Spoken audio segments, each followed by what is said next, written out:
আল্লাহ এতদিন আপনার হুকুম পালন করি নাই, আল্লাহ শয়তানের ওয়াসওয়াসায় পড়ে করছি গো, আপনি মাফ করে দেন।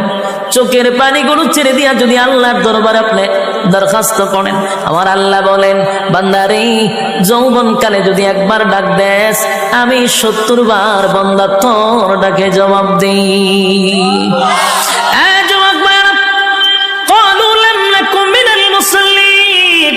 যারা দুনিয়ার জমিনে মুসল্লি ছিল না তারাই তো জাহান্নামী, এক নম্বরে জাহান্নামে যাওয়ার কারণ। আল্লাহর নবী বলেন উম্মতেরারে হাসরের মাঠে যদি হিসাব হয় আল্লাহ